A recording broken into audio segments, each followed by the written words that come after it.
T twenty বিশ্বকাপ 2026 অনেকগুলো নতুন নতুন রেকর্ডের জন্ম দিয়েছে। প্রথমত 2007, 2024 এবং এবার 2026 সালে ভারত বিশ্বের প্রথম দেশ হিসেবে 3 নম্বর টি-টোয়েন্টি বিশ্বকাপ টাইটেল জিতে নিয়েছে। এরপরে অবস্থানে রয়েছে ইংল্যান্ড এবং ওয়েস্ট ইন্ডিজ, যারা 2টি করে বিশ্বকাপ শিরোপা জিতেছে। এছাড়া ভারতই এবার বিশ্বে প্রথম যে কিনা ডিফেন্ডিং চ্যাম্পিয়ন হিসেবে ট্রফি নিজেদের কাছে ধরে রেখেছে। এছাড়া স্বাগতিক দেশ হিসেবেও ভারত প্রথম বিশ্বকাপ জয়লাভ করল।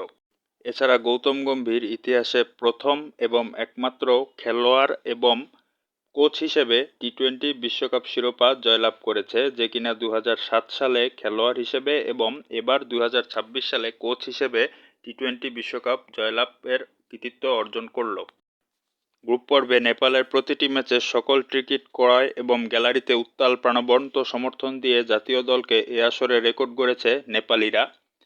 ফুটবল খেলায় জার্মানি এবং ক্রিকেট খেলায় অস্ট্রেলিয়াকে সর্বদাই দেখা যায় হান্না-মানা নাছোড়বান্দা রূপে। সকল টুর্নামেন্টে অস্ট্রেলিয়াকে এ যাবৎ এরূপেই দেখে অভ্যস্ত আমরা হলেও এ আসরে তারা জিম্বাবুয়ে এবং শ্রীলঙ্কার কাছে হেরে গ্রুপ পর্ব থেকেই ছিটকে পড়ে। এছাড়া ক্রিকেট ইতিহাসে প্রথমবারের মতো আফগানিস্তান এবং সাউথ আফ্রিকার মধ্যকার গ্রুপ পর্বের ম্যাচে চূড়ান্ত ফল নির্ধারণের জন্য ডাবল সুপার ওভার হতে দেখা গেছে।